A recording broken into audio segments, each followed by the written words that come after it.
जब भरत जी ननिहाल से अयोध्या में प्रवेश करते हैं तो जो अयोध्या के लोग हैं, जो अयोध्या वासी हैं, जब भरत जी को देखते हैं तो अपने नजर को फेरने लगते हैं। भरत जी को देख करके अपने मुंह को फेरने लगते हैं। सोचिए कि जो अयोध्या के लोग, जो नगरवासी भरत जी को अपने प्राणों से भी ज्यादा प्रेम करते थे, आज वह अयोध्या वासी भरत जी को देख करके अपने मुंह को फेर रहे हैं। अयोध्या वासियों को लग रहा है कि राम जी को वन में भेजने में इस भरत का भी हाथ है। भरत भी अपनी माता कैकेयी के साथ मिला है, भरत की भी सहमति होगी तभी कैकेयी ने राम जी को वन में भेजा। सभी नगर के लोग जो हैं भरत जी को दोषी मान रहे हैं, लेकिन देखिए भरत जी तो शर्मसार हो रहे हैं। भरत जी को बिल्कुल कुछ भी पता नहीं अयोध्या में क्या कुछ हुआ है, भरत जी को थोड़ा भी सूचना नहीं मिला। अब भरत जी सोचते हैं, विचार करते हैं कि आखिर मेरे अयोध्या को हो क्या गया।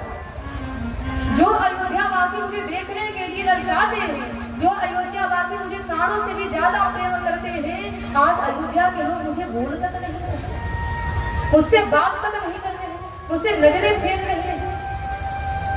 अब भरत जी सारथी से कहते हैं, ये काम तुम रखो अब कैकेयी माता के महल को लेकर। अच्छा देखिए, भरत जी सबसे पहले कैकेयी जी के महल में जाते हैं। क्यों? आखिर भरत जी सबसे पहले कैकेयी जी के महल में क्यों जाते हैं?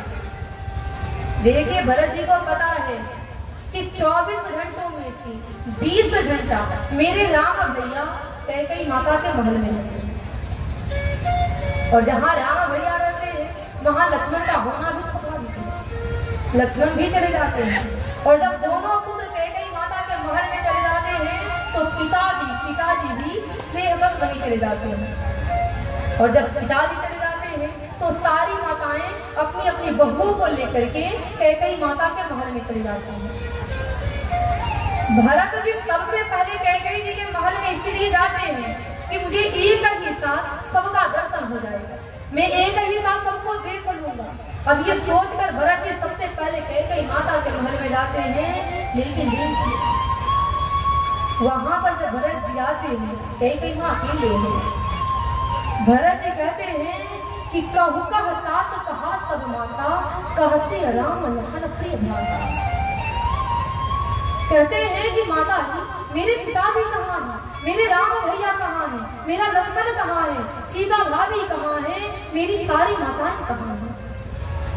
और जैसे ही भरत भैया इस बात को कहते हैं, अब कैकेयी माता बिल्कुल उदास होकर के, दुखी होकर के भरत जी से कहती है, क्या कहती है? बाबा तुलसी जी हैं। कैकेयी जी कहती हैं, ताता बाता में सकल सवारी,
सारी बात बना ली, सारी बात बने गई। मंत्रा ने हमारी पूरी सहायता की, लेकिन भरत तुम्हें पता है बीच में भगवान ने थोड़ी सी बात को बिगाड़ दी।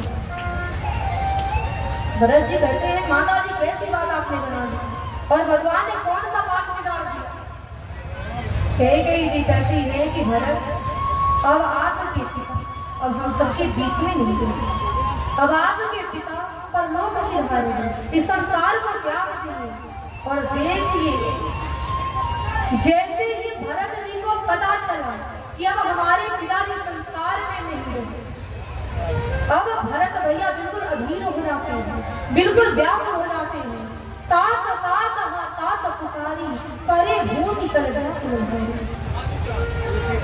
भरत जी व्याकुल होकर के परेशान होकर के चिल्लाने लगते हैं, रोने लगते हैं, कहते हैं कि ये पिताजी आप हमें छोड़कर कहाँ चले गए? और फिर भरत भैया बिल्कुल अधीर होकर के बिल्कुल व्याकुल होकर के जमीन पर गिर जाते हैं, रोने लगते हैं, व्याकुल होने लगते हैं।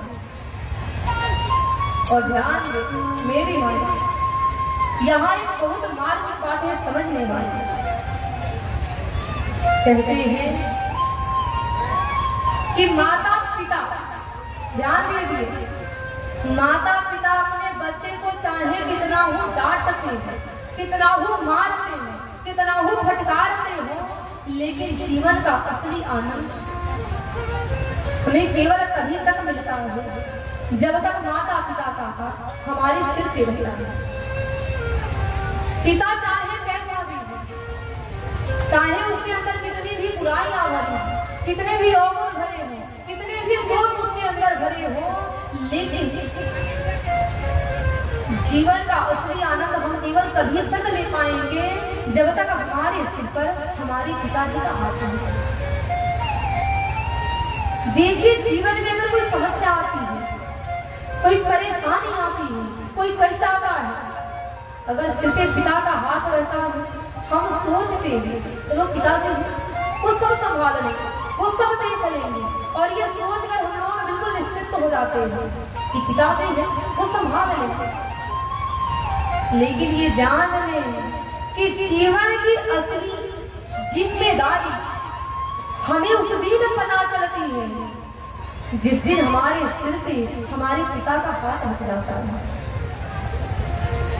जीवन की असली जिम्मेदारी हमें तभी पता चलेगी जब पिता का हाथ हमारे सिर से हटेगा।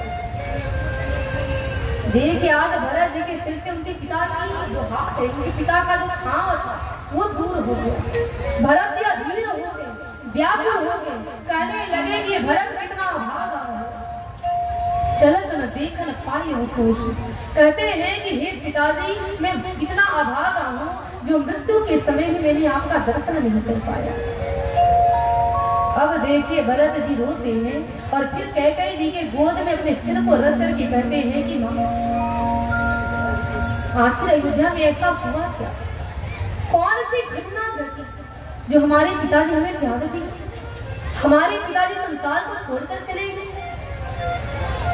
भरत जी बार बार कैकेयी माता से पूछ रहे हैं माँ बताओ अयोध्या में कौन सी बात हुई है, कौन सी घटना घटी है जो हमारे पिताजी हमें छोड़कर चले गए? कैकेयी माँ कुछ बोल नहीं रही है, तो रोए जा रही है। भरत जी बार बार पूछ रहे हैं बताओ माँ आखिर हुआ क्या है, लेकिन फिर भी कैकेयी जी कुछ बोल नहीं रही। पता है कैकेयी जी क्यों नहीं बोल रही है? कैकेयी माता सोच रही है कि आज भरत जितनी बार मुझे मां कह रहा है मेरे मन को बड़ी शांति मिल रही है, मेरे दिल को बहुत सुख पहुंच रहा है। अगर भरत सच्चाई जान लेगा, हकीकत जान लेगा तो भरत मुझे त्याग देगा, मुझे मां कहना बंद कर देगा। और यही कारण है कि कैकेयी मां सोच रही है कि आज भरत जितनी बार मुझे मां कह ले मेरे दिल को सुकून मिल रहा है। भरत जी बार बार पूछ रहे हैं मां बताओ अयोध्या में क्या हुआ, लेकिन कैकेयी जी कुछ नहीं बोल रही है। लेकिन फिर कैकेयी जी भरत जी से कहती है कि देखो भरत आपके पिता के पास मेरा दो वरदान था, मुझे जो अच्छा लगा मैंने आपके पिता से मांगा। पहले वरदान में मैंने आपके लिए राज्य मांगा और दूसरे वरदान में आपके बड़े भैया राम के लिए 14 वर्ष का वनवास हुआ। आपके भैया वन को चले गए और उन्हीं के विरह में आपके पिता की मृत्यु हो गई। अब देखिए कहते ही कह गई माँ ने इस बात को कहा कि आपके भैया वन को चले गए हैं। अब भरत जी रोना चिल्लाना कल्पना करना सोचना सब कुछ भूल गए। ध्यान से जब भरत जी को पता चला कि पिताजी की मृत्यु हो गई है, भरत जी चिल्लाने लगे रोने लगे। लेकिन जैसे ही भरत जी को पता चला कि मेरे राम भैया वन को चले गए, भरत जी रोना चिल्लाना कल्पना करना सब कुछ भूल गए। देखिए कहते हैं कि अगर शरीर में कोई छोटा सा घाव हो खूब दर्द होता है, लेकिन अगर उस घाव के बगल में आप तलवार से कोई बड़ा घाव बना दोगे तो छोटे घाव की दर्द हम अपने आप भूल जाएंगे। अब घाव दर्द कौन देगा? बड़ा वाला। जब तक भरत जी को पता रहा कि मेरे पिताजी संसार को छोड़ दिए, भरत जी खूब रोए। लेकिन जब उनको पता चला कि मेरे राम भैया वन को चले गए, भरत जी रोना चिल्लाना कल्पना करना सब कुछ भूल गए। और कहते हैं कि दुख कई प्रकार के होते हैं और प्राय सभी दुख ऐसे होते हैं जिसे सुनकर व्यक्ति रोता है चिल्लाता है, लेकिन एक दुख ऐसा होता है जिसे सुनकर के व्यक्ति रोना चिल्लाना सब कुछ भूल जाता है और ये जान ले कि यह दुख जो है बहुत भयानक है, असहनीय है। जिस दुख को सुनकर व्यक्ति रोना भूल जाए, कुछ सोचना भूल जाए, कल्पना करना भूल जाए, वो दुख भयानक होता है। अब भरत जी रोना भूल जाते हैं। अब कह गई